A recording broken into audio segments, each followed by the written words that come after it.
The lesson. Oh, yeah.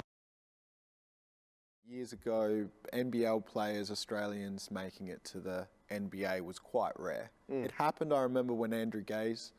But Shane Andrew Hill, Gaze made it with San Antonio. Yeah.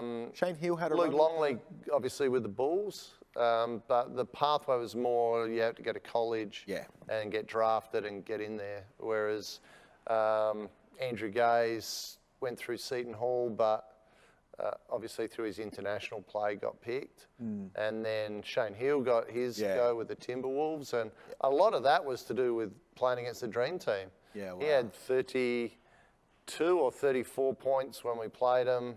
And he had that clash with Charles Barkley. That was classic. Where Barkley took his legs out, he stood up, they went face to face, and I was cheering for Barkley to smash him.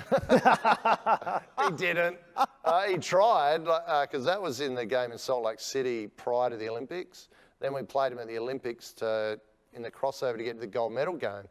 And I remember Barkley and Peyton was on Shane, and Barkley came up to set a screen, tried to knock him out, missed him, but it caused a switch.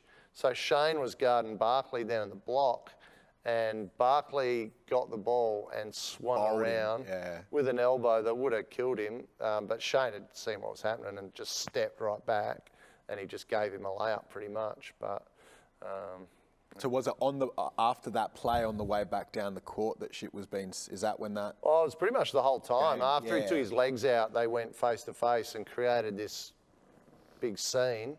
And because he had 34, and they're like this little Aussie stood up to Charles Barkley, it got him all this media as well. And obviously he was a good player, and I think that helped him though get through. And then, so if he was on your team, why did you still want Barkley to knock him? I wanted to get on the court. I wanted to play. I was sitting on the bench. Smash him. He gets knocked down. I'm going to play 20 minutes here. That's gold. But yeah, unfortunately, didn't.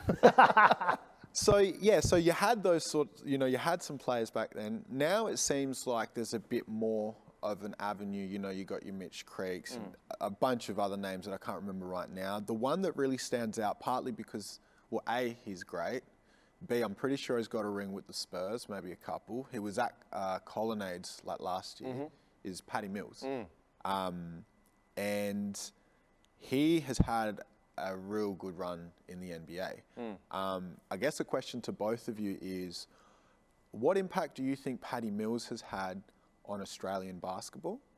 And then what impact, furthermore, do you think that he's had on, I guess, Aboriginal people in sports and Indigenous culture?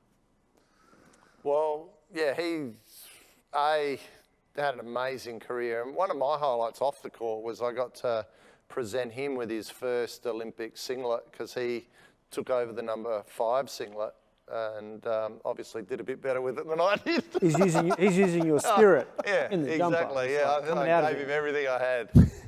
But yeah, he's won several championships with San Antonio, been one of their core players, and has done amazing stuff. But what he's been doing off the court, especially recently, supporting a lot of different charities here, is amazing. The amount of money he's giving back and giving back to young Aboriginal Indigenous kids is spectacular.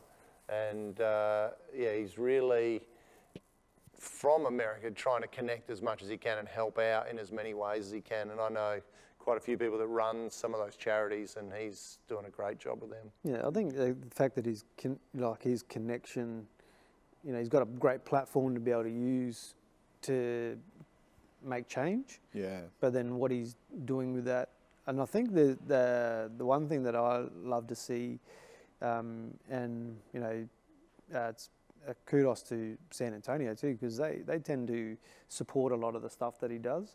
But like, he's a Torres Strait Aboriginal man that's been able to impart a lot of his culture on that platform. So, and a lot of the stuff that he gets involved in the San Antonio community as well, where he's, and you see Coach Pop is always talking about his connection and his ability to be that almost that cultural leader of the Spurs is all the stuff that he's grown up with here, with his family, and that tie and learning about himself and learning about his people, that he's been able to impart a lot of that and use that platform back from the States to be able to make that change and support those charities like Brett's saying. So, it's great that he has the ability to do that, you just see the flow-on effect that has on people, and it's great to be able to walk around and see, when I go into communities and that, because basketball, I guess, hasn't had like a massive, obviously your Jordans and whatnot, they've had impacts in there. You see but now you go into a lot of these places and you see a Patty Mills singlet run around. Yeah. That's like awesome to see. It's pretty good. He's very giving of his time. I run a business that sends basketball teams to America and they play games, but they go to NBA games, and every time we ask him to come out and say hello to the group, without fail, he's giving of his time. He'll come out and give back, which is pretty impressive. And from a playing perspective, he's not only shown at NBA, which is the best league in the world, but it's a different game playing in Olympics. It's a different style, and he's been able to dominate in both styles. He led the Olympics in scoring, and which is pretty impressive for someone that's 6'1". The lesson. 927. Oh yeah.